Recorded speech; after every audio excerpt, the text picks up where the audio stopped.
रूप बदल बदल के आने वाले तू खौफ खा, तेरे चर्चे अब हर जुबान पे हैं। तू खुद को मासूम ना कह, तेरे चर्चे अब थानों में हैं। मंगलवार का दिन था। जसप्रीत कौर बहुत ज़्यादा खुश थी।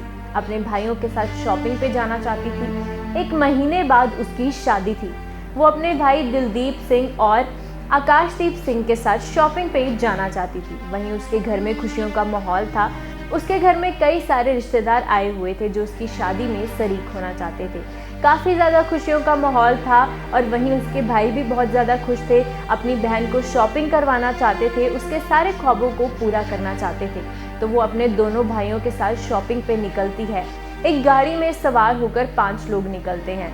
जसप्रीत कौर अपने भाइयों के साथ और 2 रिश्तेदारों के साथ गाड़ी में बैठकर शॉपिंग के लिए निकलती है। रास्ते में वो लोग बहुत सारी बातें करते हैं, आने वाली खुशियों के बारे में डिस्कशंस करते हैं कि हम आने वाले दिनों में क्या करेंगे, या मेरी शादी के दिन कौन क्या पहनेगा, वो क्या पहनेगी, क्या खरीदेगी, कौन से रंग के कपड़े पहनेगी, कौन से रंग की चूड़ियाँ डालेगी। तो यही सब खुशियों की बातें हो रही होती हैं। काफ़ी ज़्यादा खुशियों का माहौल होता है। पर वहीं बाजार पहुंचने से कुछ देर पहले उनके साथ कुछ ऐसा होता है जो उनकी खुशियों को गम में तब्दील कर देता है। एकदम से हंसी खेल वाला माहौल खराब हो जाता है। अब ऐसा क्या हुआ तो वो भी मैं आपको बताती हूँ। दरअसल वो 5 लोग खुशी से आगे बढ़ रहे होते हैं, बाजार की तरफ जा रहे होते हैं, लेकिन अभी बाजार में भी नहीं पहुंचे थे कि रास्ते में उनके ऊपर गोलियां बरसनी शुरू हो जाती हैं। उनकी गाड़ी में गोलियां चलने की आवाज़ आती है। एकदम से उन्हें समझ नहीं आता कि आखिर हो क्या रहा है। जब तक उनको कुछ समझ आता तब तक वो खून से लथपथ हो चुके थे और वहाँ पर उनकी लाश इस कदर पड़ी हुई थी कि उनकी आत्मा उनके शरीर से बाहर निकल चुकी थी। लोगों में सहम का माहौल बन जाता है। लोग देखते हैं कि ये क्या हो रहा है। जितनी देर में उनको कुछ भी समझ आता तो उतनी देर में वो देखते हैं कि हर जगह बस सन्नाटा और खून खराबा था। लोगों को ये जानने में मुश्किल हो रही थी कि आखिर ये हुआ क्या, कब हुआ और किसने किया। एकदम से पूरा हंसता खेलता माहौल सन्नाटे में छा गया। हर तरफ सिर्फ खून से लथपथ लाशें दिख रही थी। ये हादसा हुआ फिरोजपुर के अकालगढ़ गुरुद्वारा के पास।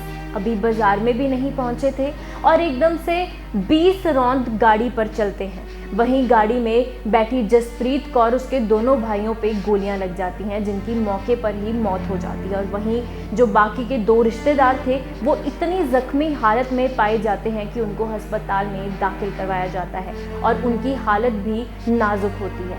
वहीं आसपास के लोग वहाँ पे इकट्ठा होते हैं और देखते हैं, पर उनमें इतना डर और सहम का माहौल होता है कि वो कुछ कर नहीं पाते।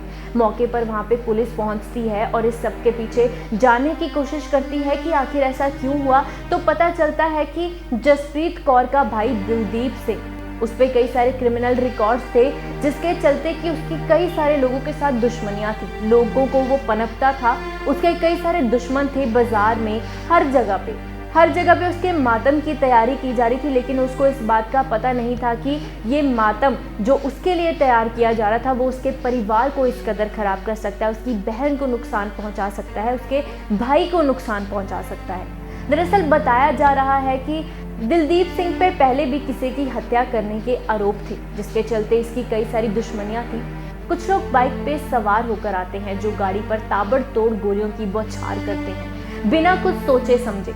वो घर से दिलदीप सिंह को मारने के लिए आए थे, लेकिन उन्होंने भी ऐसा नहीं सोचा कि गाड़ी के अंदर उसकी बहन बैठी हो सकती है, जिसने अभी कई सारे सपने सजाए थे, जिसकी ज़िंदगी अभी आगे जाकर बहुत कुछ उसने अपनी ज़िंदगी में देखना था। घर में खुशियों का माहौल था। उन्होंने ये नहीं सोचा कि इतना बड़ा खुशियों का माहौल ख़राब हो सकता है। उन्होंने एक दुश्मनी के चलते सिर्फ अपना बदला लेने के लिए उन्होंने पूरे परिवार की ज़िंदगी को ख़राब कर दिया।